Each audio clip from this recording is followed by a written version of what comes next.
Il existe une douleur particulière à être invisible aux yeux de ceux qui devraient vous aimer en premier. Camille l'a découvert un soir de novembre, dans le salon familial de Biarritz, quand un geste brutal a fait voler en éclats bien plus qu'un simple morceau de tissu. Ce soir-là, elle a compris qu'on ne peut pas forcer quelqu'un à vous voir, on peut seulement choisir de partir. Ceci est le récit de ce départ. Cette œuvre est une fiction. Les personnages, situations et événements sont imaginaires. Les lambeaux de satin ivoire gisaient sur le parquet comme des cadavres de papillons.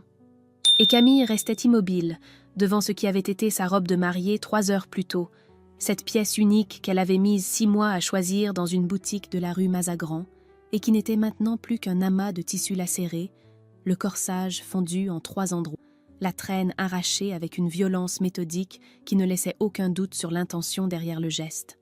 Elle avait garé sa voiture devant la villa basque de la Côte des Basques vers 18 heures ce soir-là. Cette maison aux volets rouges où elle avait grandi dans l'ombre permanente de Chloé, sa sœur aînée, qui captait toute la lumière familiale avec cette facilité naturelle des enfants préférés qui ne doutent jamais de leur valeur. Thomas l'accompagnait, son fiancé patient et doux qui serrait sa main en lui promettant que tout irait bien, que sa mère finirait par être heureuse pour leur mariage prévu le lendemain.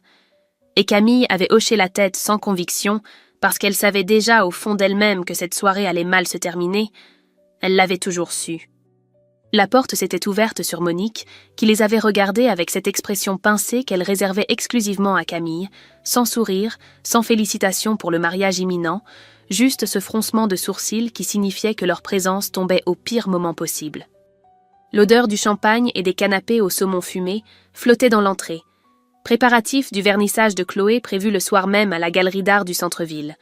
Cet événement mondain qui mobilisait toute l'énergie maternelle depuis 3 semaines, alors que Camille avait organisé son propre mariage pratiquement seule avec l'aide d'Inès, sa collègue de l'Institut océanographique.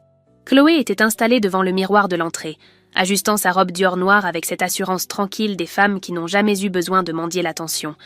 Et elle avait lancé un « Tiens, la petite sœur se marie finalement », avec ce sourire en coin qui transformait chaque phrase en piqûre subtile. Camille avait demandé si sa robe de mariée était prête, celle qu'elle avait déposée le matin même pour un simple repassage, et le silence qui avait suivi cette question aurait dû la prévenir que quelque chose de terrible venait de se produire. Monique avait disparu vers le salon sans répondre, puis elle était revenue tenant la robe avec cette expression froide et déterminée qu'elle prenait quand elle s'apprêtait à asséner une vérité qu'elle jugeait nécessaire. Sauf que le satin ivoire était maintenant déchiqueté, lacéré avec une précision qui ne devait rien au hasard, les perles de la broderie arrachées et dispersées sur le parquet comme des larmes cristallisées. Les mots qui avaient suivi étaient assortis de la bouche maternelle avec une netteté clinique qui rendait leur violence encore plus insoutenable. Tu n'as pas le droit d'être plus belle que ta sœur. Pas d'excuses, pas d'embarras, juste cette déclaration factuelle comme si détruire la robe de mariée de sa propre fille la veille de la cérémonie était un acte légitime de régulation familiale. Et Chloé avait ri doucement depuis son poste d'observation, en ajoutant que Camille devrait apprendre à rester à sa place, que ce soir l'attention était focalisée sur son vernissage à elle, pas sur un mariage banal qui de toute façon ne durerait probablement pas plus de 3 ans. Thomas avait lâché la main de Camille pour faire un pas en avant, le visage blême, demandant si elle réalisait la gravité de ce qu'elle venait de faire, et Bernard était apparu dans l'encadrement de la porte avec son journal plié sous le bras en marmonnant de ne pas faire d'histoire pour une simple robe qu'on pouvait facilement remplacer. Cette phrase avait été la goutte qui fait déborder le vase, ce « ne fais pas d'histoire » qu'elle entendait depuis l'enfance chaque fois qu'elle osait exprimer une douleur ou une injustice, et Camille avait senti cette rage froide remplacer brutalement toutes ces années de tristesse résignée et d'acceptation muette.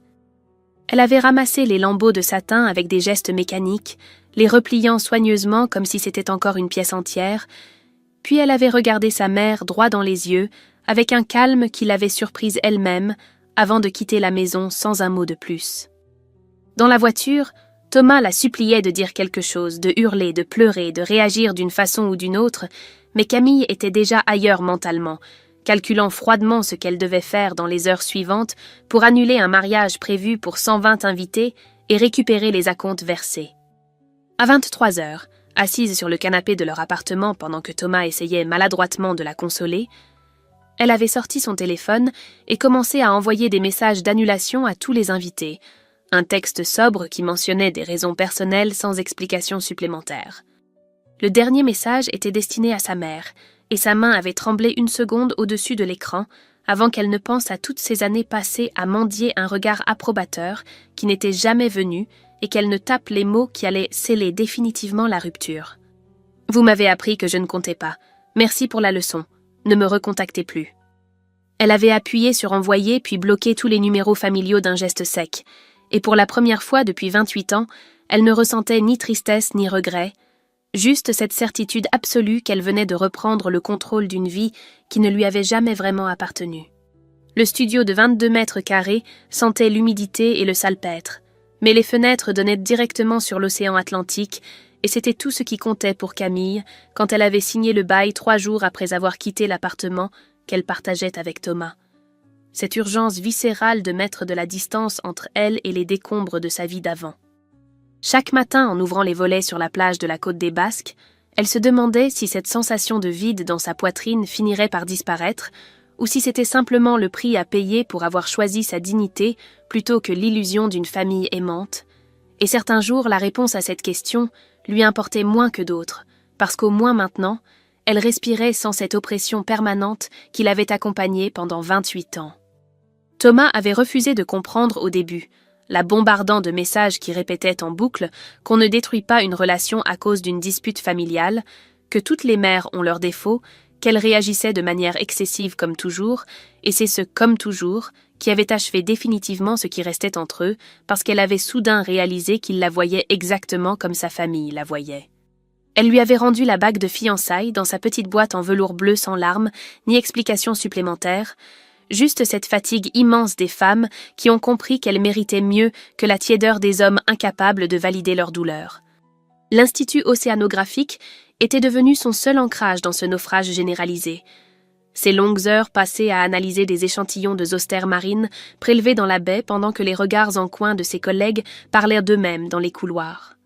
Personne n'osait poser de questions sur le mariage annulé, mais les silences gênés dans la salle de pause étaient plus éloquents que n'importe quelle interrogation directe, et Camille avait pris l'habitude de déjeuner seule dans son bureau en grignotant des sandwichs de la boulangerie du coin.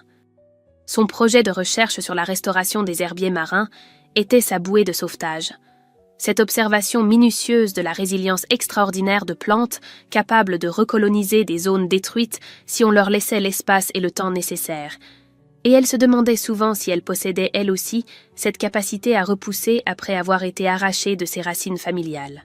C'est Inès qui avait brisé le mur de silence un mardi matin en posant brutalement un café et un pain au chocolat sur son bureau avec cette franchise directe des femmes qui ne supportent pas les faux semblants, s'asseyant sans invitation sur la chaise en face d'elle, en déclarant qu'elle avait cette tête des filles qui viennent de perdre quelque chose d'important. Camille avait craqué, racontant tout d'un trait, la robe déchirée, le message glacial, la rupture avec Thomas, et Inès l'avait écouté sans l'interrompre en hochant la tête aux moments cruciaux. Quand le récit s'était tari, vidé de mots et de larmes, la technicienne marocaine avait allumé sa cigarette électronique, malgré l'interdiction, et raconté sa propre histoire de rupture familiale.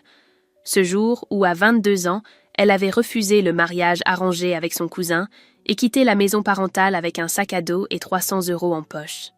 Ma mère m'a dit que j'étais morte pour elle. Ça fait 20 ans maintenant. Elle ne m'a jamais rappelé. Je ne l'ai jamais recontactée et tu sais quoi? Je respire mieux chaque jour qui passe. Tosta, les messages de Monique continuèrent d'arriver sur le téléphone principal que Camille n'avait pas bloqué par curiosité morbide, oscillant entre manipulation émotionnelle et menaces à peine voilées. Tu fais honte à la famille. Ta sœur pleure à cause de ton égoïsme. Et le plus surréaliste, tu me dois des excuses pour avoir gâché le vernissage de Chloé avec ton drame inutile. Elle avait fini par bloquer ce numéro aussi, une libération étrange qui ressemblait à couper une chaîne invisible. Et c'est exactement à ce moment-là que son téléphone professionnel avait vibré avec un appel du directeur de l'Institut qui allait changer la trajectoire de sa vie de manière irréversible. La mission européenne était tombée comme une bouée de sauvetage, lancée à une naufragée qui commençait à couler, un projet transfrontalier de recherche sur la biodiversité marine entre la France et l'Espagne qui nécessitait un coordinateur capable de jongler entre 2 langues et 2 cultures scientifiques. Et le directeur de l'Institut avait pensé immédiatement à Camille pour ce poste basé à Saint-Sébastien avec des allers-retours réguliers à Biarritz. Elle avait accepté sans réfléchir, poussée par ce besoin viscéral de mettre de la distance géographique entre elle et les ruines fumantes de sa vie familiale, et 3 semaines plus tard, elle se retrouvait dans un bureau lumineux du Centre océanographique de la Concha, à coordonner des réunions avec des chercheurs basques espagnols qui ne connaissaient rien de son histoire et la traitaient simplement comme une scientifique compétente. Le rythme était épuisant.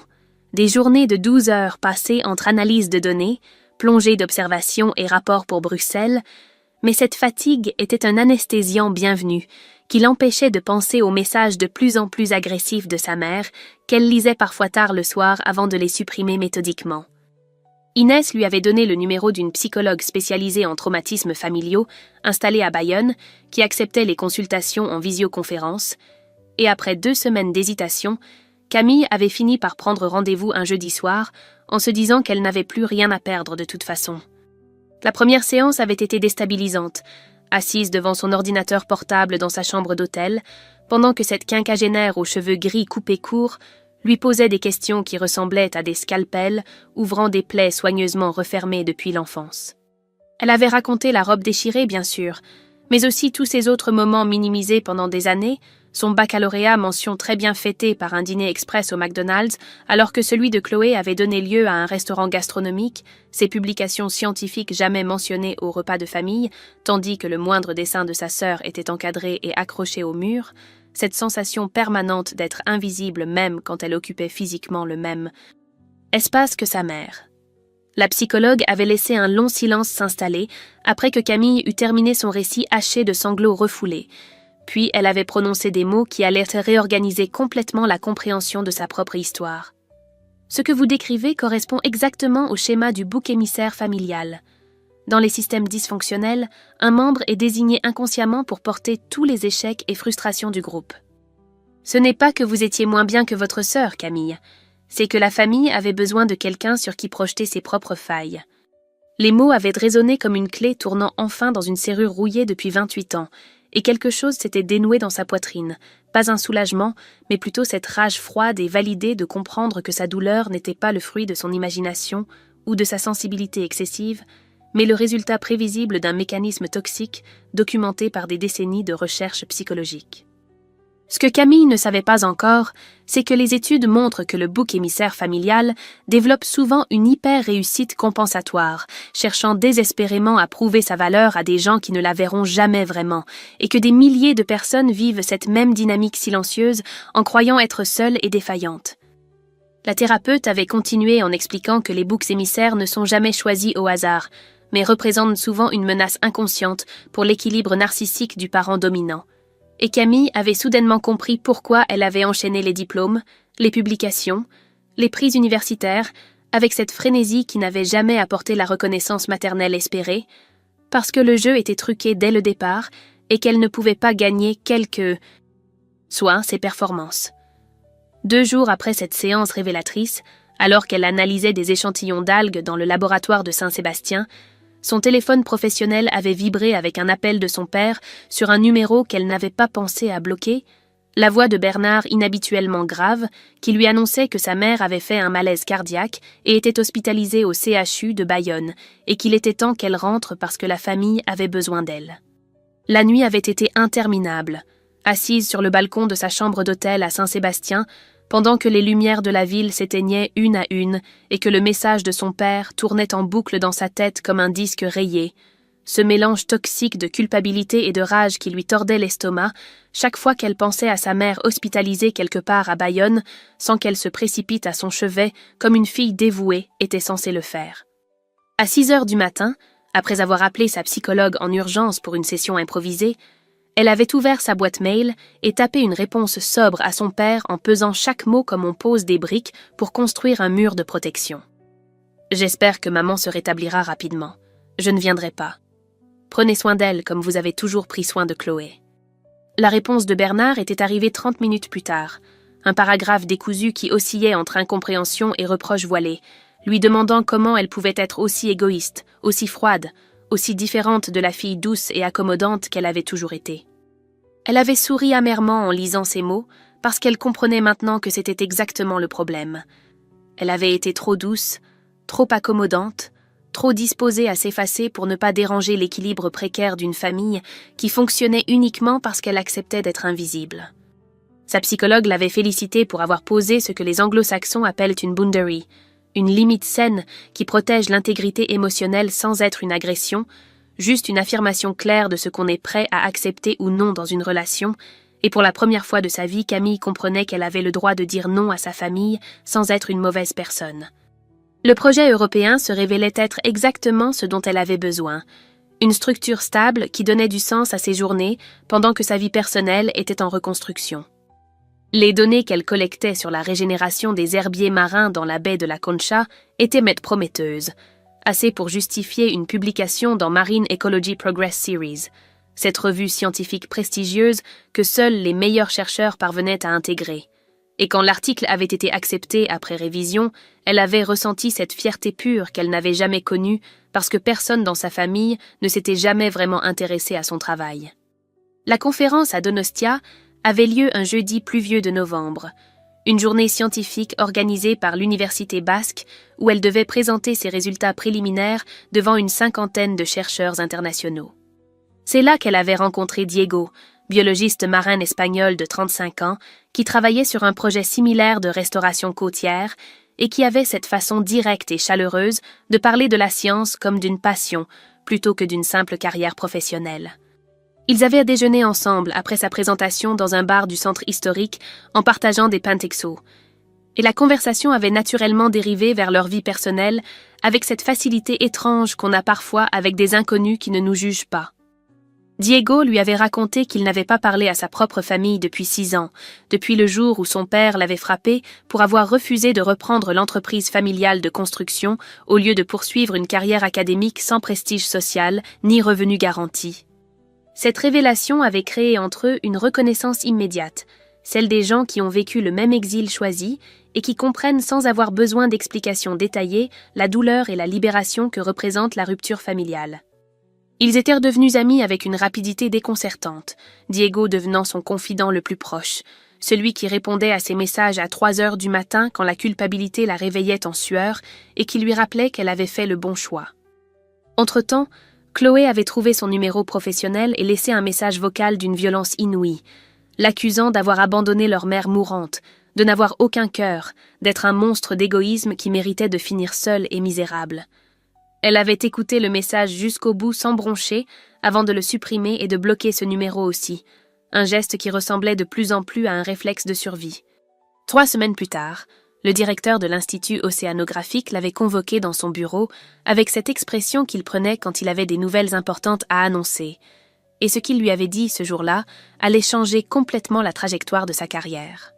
Le mail officiel de l'Académie des sciences était arrivé un mardi matin à 9 heures précises, et Diego, qui travaillait à côté d'elle dans le laboratoire de Saint-Sébastien, avait levé les yeux en l'entendant lâcher un petit cri étranglé devant son écran, la bouche ouverte sur des mots qui refusaient de sortir, parce que son cerveau avait du mal à traiter l'information qu'elle venait de lire 3 fois d'affilée pour être certaine de ne pas halluciner.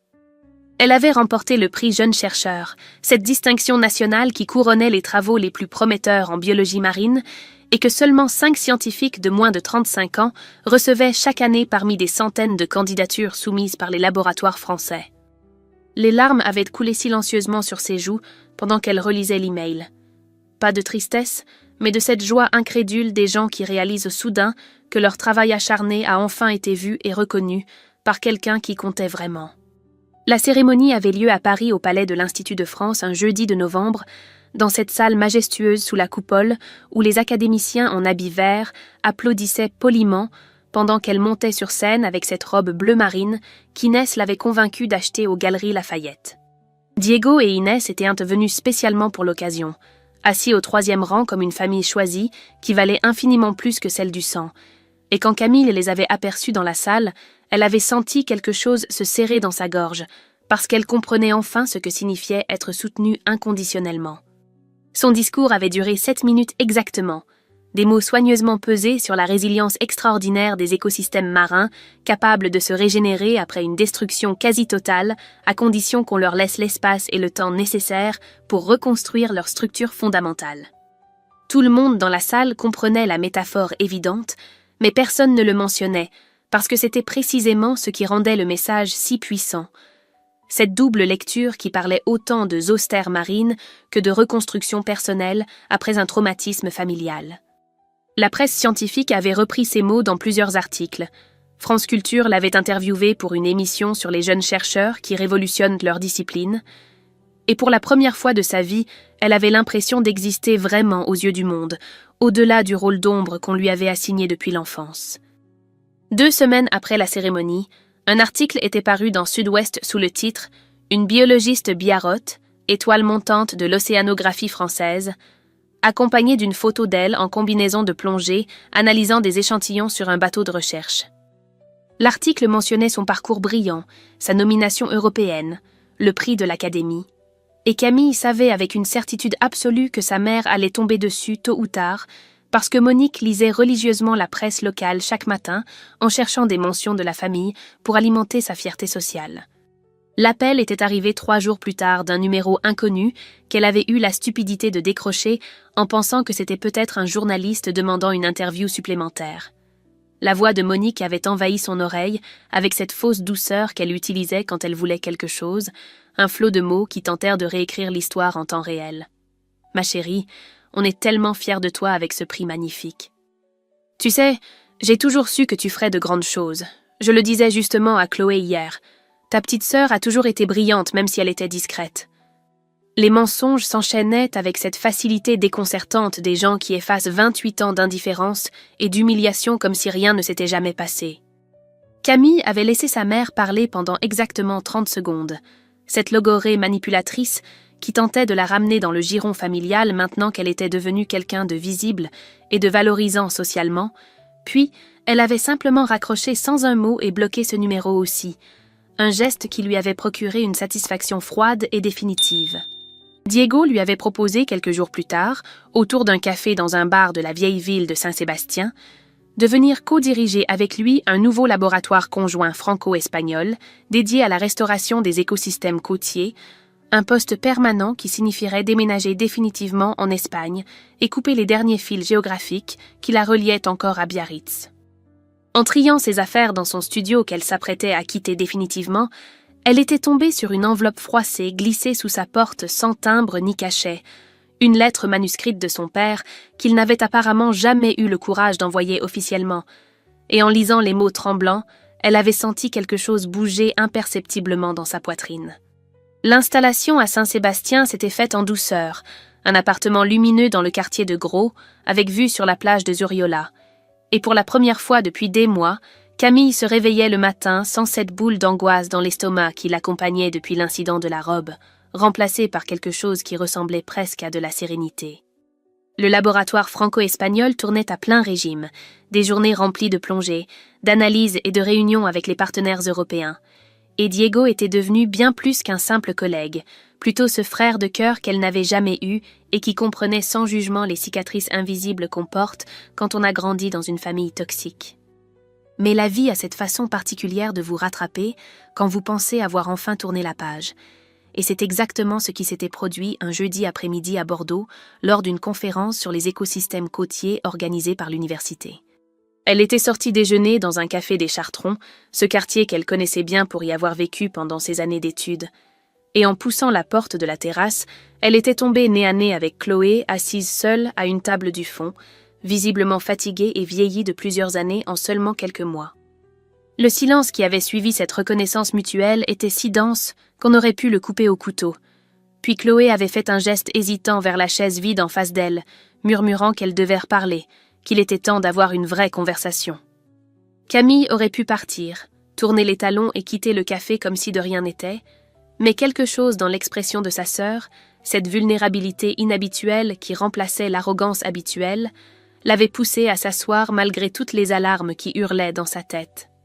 Ce qui avait suivi était une confession désordonnée qui avait duré presque 1 heure, Chloé racontant entre 2 sanglots refoulés que son mariage parfait était un désastre complet, que son mari la trompait ouvertement avec sa secrétaire, qu'elle avait perdu son emploi à la galerie d'art après une dispute avec le propriétaire, et que leur mère la critiquait maintenant constamment pour ne pas avoir d'enfant à 33 ans.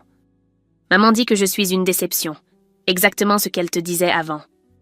Les mots étaient sortis avec une amertume qui sonnait étrangement sincère, et Camille avait senti cette empathie inattendue monter en elle, pas pour la sœur qui l'avait humiliée pendant des années, mais pour cette femme brisée qui découvrait enfin ce que signifiait être du mauvais côté de l'affection maternelle conditionnelle. Elle avait écouté sans l'interrompre, hochant la tête aux moments appropriés, puis quand Chloé avait terminé son récit en la suppliant presque de revenir, de pardonner, de redevenir une famille, Camille avait pris une longue inspiration avant de répondre avec cette clarté tranquille qu'elle avait acquise en thérapie. « Ce que tu vis maintenant, je l'ai vécu pendant 28 ans. La différence, c'est que j'ai choisi d'en sortir. Tu peux faire pareil, Chloé. Mais je ne peux pas te sauver, et je ne reviendrai pas. » Les mots étaient sortis sans colère, juste cette affirmation factuelle de ce qui était possible et de ce qui ne l'était pas. Et Chloé avait éclaté en sanglots en l'accusant d'être devenue froide et insensible. Camille avait payé les 2 cafés, posé doucement sa main sur l'épaule de sa sœur pendant quelques secondes, puis elle était partie sans se retourner, troublée mais ferme dans sa décision. Le soir même, assise dans sa chambre d'hôtel bordelaise, elle avait appelé sa psychologue pour débriefer cette rencontre inattendue, et les mots de la thérapeute avaient décristallisé ce qu'elle ressentait confusément. On peut avoir de la compassion sans sacrifier ses limites. Vous n'êtes pas responsable de sauver votre sœur de la même dynamique dont vous vous êtes extraite. La compassion, oui. Le sacrifice de votre santé mentale, non. Cette distinction entre empathie et responsabilité émotionnelle était quelque chose que Camille apprenait lentement à intégrer, comprenant qu'on pouvait souhaiter le bien de quelqu'un sans pour autant se noyer avec lui. 3 semaines plus tard, alors qu'elle était rentrée à Saint-Sébastien et avait presque oublié cet épisode, une enveloppe recommandée était arrivée à son laboratoire avec le tampon d'une étude notariale de Bayonne, et en l'ouvrant, elle avait senti son cœur s'accélérer brutalement, parce que ce qui était écrit là allait changer absolument tout. La salle d'attente du cabinet notarial sentait le cuir et la cire d'abeille, cette odeur feutrée des lieux où on règle les affaires importantes de la vie, et Camille était assise sur une chaise Louis XVI en essayant de calmer les battements désordonnés de son cœur pendant que la secrétaire lui souriait poliment derrière son bureau en acajou. Elle n'avait pas revu sa famille depuis 6 mois, 6 mois de silence radio complet qui lui avaient permis de respirer enfin sans cette oppression permanente dans la poitrine, et maintenant elle allait se retrouver dans la même pièce que sa mère et sa sœur pour l'ouverture du testament de sa grand-mère Simone, décédée 3 semaines plus tôt dans une maison de retraite de Bayonne, sans que personne ne pense à prévenir Camille de son état de santé déclinant. La porte du bureau s'était ouverte sur Maître Roussel, notaire bedonnant d'une 60aine d'années, qui les avait invités à entrer d'un geste cérémonieux, et en franchissant le seuil, Camille avait croisé le regard de Monique, un mélange de rage froide et de mépris calculé, qui aurait pu la faire vaciller quelques mois plus tôt, mais qui maintenant glissait sur elle comme de l'eau sur du verre. Chloé était assise à côté de leur mère, les traits tirés et les yeux rougis, et elle avait esquissé un petit sourire triste en direction de Camille, qui l'avait surprise parce qu'il semblait presque authentique, presque dénué de cette malveillance habituelle qui caractérisait leurs interactions depuis l'enfance. Maître Roussel avait ouvert une chemise en carton beige, sorti plusieurs documents et commencé à lire d'une voix monocorde les dernières volontés de Simone Mercier, née en 1943, décédée le 22 octobre 2026, et ce qui avait suivi avait créé un silence si épais dans la pièce qu'on aurait pu entendre une mouche voler. L'appartement du quartier Saint-Esprit à Bayonne, estimé à 350 000 €, revenait intégralement à Camille, ainsi qu'une somme de 150 000 € placée sur un compte épargne à la caisse d'épargne, soit la quasi-totalité du patrimoine de Simone, à l'exception d'une petite somme symbolique de 10 000 € léguée à Monique, pour services rendus durant mes dernières années. Le notaire avait continué sa lecture imperturbable pendant que Monique se levait brusquement de sa chaise, le visage cramoisi, hurlant que c'était impossible, que sa mère avait perdu la tête, que Camille avait manipulé une vieille femme malade pour s'approprier un héritage qui ne lui revenait pas de droit. Maître Roussel avait levé la main avec cette autorité tranquille des hommes habitués à gérer les drames familiaux dans leur bureau, expliquant d'une voix ferme que Madame Mercier était parfaitement lucide lors de la rédaction de ce testament 3 ans plus tôt, qu'il avait personnellement vérifié ses facultés mentales conformément aux obligations légales et qu'un certificat médical attestant de sa pleine capacité juridique était joint au dossier. Il avait ensuite sorti une enveloppe cachetée portant le prénom de Camille, d'une écriture tremblante, précisant que Simone avait demandé que cette lettre soit remise en main propre lors de la lecture du testament. Les doigts de Camille tremblaient en décachetant l'enveloppe, et les mots tracés à l'encre bleue sur le papier vélin avaient fait monter des larmes qu'elle avait eu du mal à retenir. « Ma chère Camille, tu as toujours été celle qui me ressemblait le plus, courageuse, indépendante, refusant de plier l'échine devant les petits tyrans domestiques. Ta mère n'a jamais compris ça. Elle cherchait à te briser comme on l'avait brisée elle-même. Mais tu as tenu bon et j'en suis fière. Cet argent est pour que tu continues à voler de tes propres ailes, loin de ceux qui voudraient te rogner les plumes. Ne laisse personne te faire courber la tête, ma belle. Mamie Simone qui t'aime. » Monique avait arraché la lettre des mains de Camille avant qu'elle puisse réagir, la parcourant rapidement avant de la froisser rageusement en déclarant qu'elle allait contester ce testament frauduleux, qu'aucun juge censé ne pourrait valider un tel abus de faiblesse caractérisé, et Maître Roussel avait soupiré en rangeant méthodiquement ses documents avant d'expliquer avec une patience professionnelle que le droit français protégeait la liberté testamentaire et que, conformément à l'article 901 du Code civil, un testament holographe rédigé dans les formes légales ne pouvait être annulé que pour vice de consentement dûment prouvé. Camille était sortie du cabinet notarial dans un état second, serrant l'enveloppe froissée contre sa poitrine, et c'est sur le trottoir de la rue du Port-Neuf que Chloé l'avait rattrapée, essoufflée, pour lui murmurer que leur mère avait déjà contacté un avocat et que la guerre ne faisait que commencer. Les 6 mois qui avaient suivi l'ouverture du testament s'étaient transformés en une guerre d'usure juridique épuisante, une succession d'audiences préparatoires, de contre-expertises médicales et de dépositions sous serment qui avaient vidé Camille de toute son énergie émotionnelle. Et certains matins, elle se demandait si elle n'aurait pas dû simplement renoncer à cet héritage pour acheter sa tranquillité définitive. L'avocat de Monique, un ténor du barreau de Bayonne spécialisé dans les contentieux successoraux, avait déployé une stratégie agressive visant à prouver que Simone souffrait d'un début de démence sénile lors de la rédaction du testament, et que Camille avait profité de cette vulnérabilité pour influencer indûment sa grand-mère, constituant ainsi un abus de faiblesse caractérisé au sens de l'article 223-15-2 du Code pénal. Maître Leblanc, l'avocate que Camille avait engagée sur recommandation de Diego, avait méthodiquement démonté cette thèse en produisant les certificats médicaux de Simone, ses relevés bancaires prouvant qu'elle gérait ses finances de manière autonome jusqu'à son décès, et surtout les dizaines de lettres échangées entre la grand-mère et la petite-fille sur une période de 10 ans, attestant d'une relation authentique et profonde. L'audience finale au tribunal d'instance de Bayonne avait lieu un jeudi de mars, dans cette salle aux boiseries sombres où le juge Martinez présidait avec cette sévérité bienveillante des magistrats qui ont vu passer des centaines de drames familiaux identiques. Toute la famille était présente. Monique impeccablement habillée d'un tailleur Chanel noir qui lui donnait des airs de veuve inconsolable. Bernard affaissé sur sa chaise avec cette expression de chien battu qu'il arborait depuis toujours, et Chloé qui évitait soigneusement de croiser le regard de quiconque.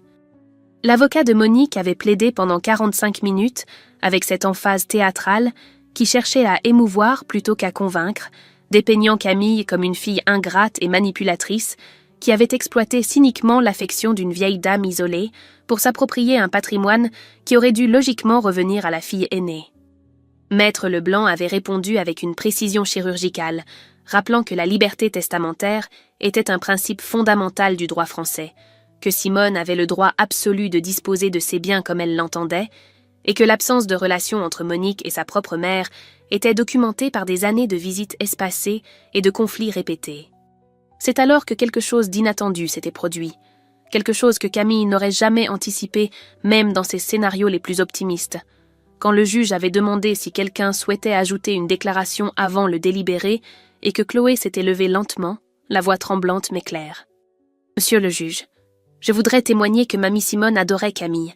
Elle me l'a dit des centaines de fois au fil des années. Elle répétait que ma sœur était la seule de la famille à avoir du cran et de l'intégrité. Ma mère ne supporte simplement pas qu'on ait choisi Camille plutôt qu'elle, c'est tout. » Le silence qui avait suivi cette déclaration était assourdissant. Monique s'était levée d'un bond en accusant Chloé de trahison, de manipulation, d'ingratitude absolue après tout ce qu'elle avait fait pour elle, et le juge avait dû frapper plusieurs coups de marteau pour ramener le calme dans la salle. Bernard était resté prostré sur sa chaise, les mains crispées sur ses genoux, incapable de prendre parti dans ce naufrage familial qui se déroulait sous ses yeux.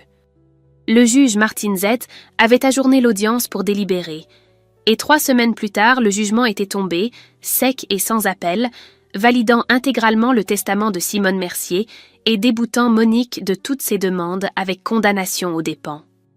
Camille avait lu le jugement seule dans son appartement de Saint-Sébastien, assise sur son canapé avec une tasse de thé qui refroidissait entre ses mains, et elle avait ressenti ce mélange étrange de soulagement et de tristesse profonde, parce qu'elle avait gagné juridiquement, mais perdu définitivement toute illusion de réconciliation familiale possible.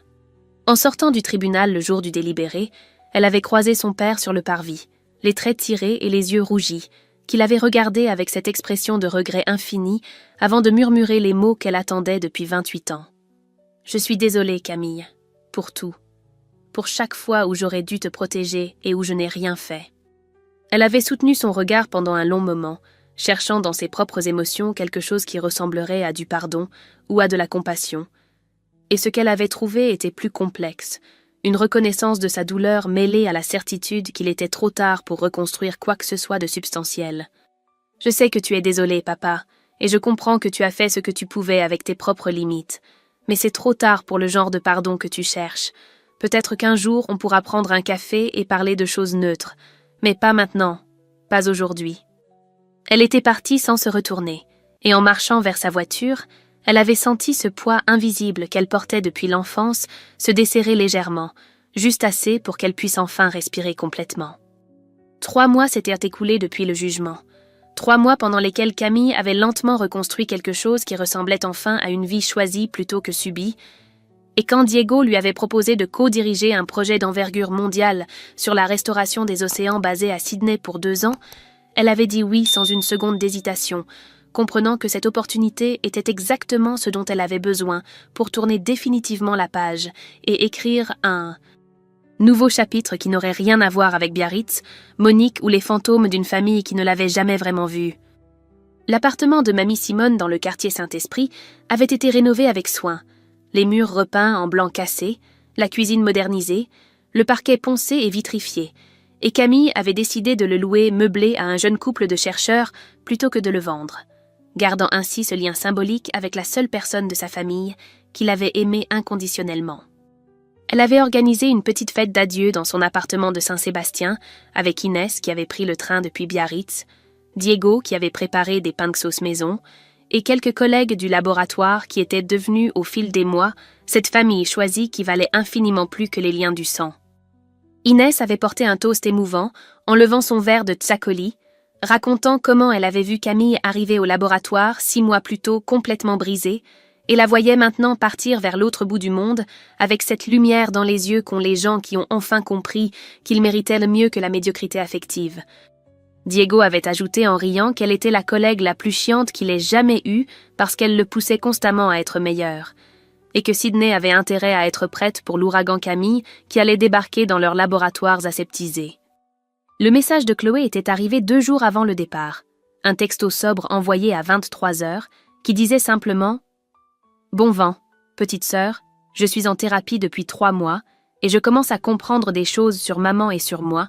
Peut-être qu'un jour on pourra vraiment se parler sans tout ce poids du passé entre nous. » Camille avait relu le message plusieurs fois avant de répondre avec la même sobriété. « Je te le souhaite sincèrement, Chloé. Prends soin de toi et n'hésite pas à poser les limites dont tu as besoin. » Et elle avait ressenti quelque chose qui ressemblait presque à de l'espoir, pas pour une réconciliation miraculeuse, mais pour la possibilité qu'un jour, peut-être, elles puissent se regarder comme 2 femmes qui ont survécu au même naufrage familial. Son père avait envoyé une carte postale qui était arrivée le matin du départ, une vue du phare de Biarritz, avec au dos une seule phrase tracée d'une écriture tremblante. « Fier de toi, papa. » Camille l'avait rangée dans un tiroir de sa valise, pas encore prête à rouvrir cette porte, mais touchée malgré elle par ce geste minuscule qui prouvait qu'il pensait à elle. Que quelque part dans sa lâcheté et ses compromissions, il avait toujours su qu'elle méritait mieux que le rôle qu'on lui avait assigné. À l'aéroport de Biarritz Pays Basque, debout devant les grandes baies vitrées qui donnaient sur l'océan Atlantique, Camille avait regardé une dernière fois cette mer qu'elle connaissait par cœur, ces vagues qui l'avaient accompagnée pendant toutes ces années de reconstruction silencieuse. Elle avait repensé à ce soir où elle avait trouvé sa robe de mariée déchirée, à ce sourire glacial qu'elle avait offert à sa mère en quittant la villa familiale. Et elle comprenait maintenant que ce sourire n'était pas une victoire sur eux, mais une victoire sur elle-même. La décision consciente de ne plus mendier l'amour de ceux qui ne savaient pas le donner. De ne plus sacrifier sa dignité sur l'autel d'une loyauté familiale toxique qui ne lui avait jamais rien rapporté d'autre que de la souffrance. Ce que Camille avait appris au fil de ces mois de thérapie et de reconstruction, c'est que la famille choisie, celle qu'on construit avec des amis sincères, des mentors bienveillants et des complices de vie, vaut infiniment plus que la famille biologique quand celle-ci est incapable d'amour véritable. Et que le pardon n'est pas une obligation morale, mais un choix personnel qu'on fait uniquement si ça sert notre propre guérison. Elle montait dans l'avion avec 2 valises, un billet pour Sydney, et cette liberté infinie de ceux qui ont enfin compris qu'ils n'avaient plus rien à prouver à personne d'autre qu'à eux-mêmes. Voilà, l'histoire de Camille se termine ici, quelque part entre le ciel et l'océan, en route vers une nouvelle vie qu'elle a choisie elle-même. Et vous, qu'en pensez-vous ? A-t-elle eu raison de couper les ponts définitivement, ou aurait-elle dû donner une seconde chance à sa famille ? Partagez votre avis en commentaire. Votre expérience peut aider quelqu'un qui traverse une situation similaire. Et si cette histoire vous a touché, n'oubliez pas de vous abonner pour d'autres récits inspirants. À bientôt. Prenez soin de vous.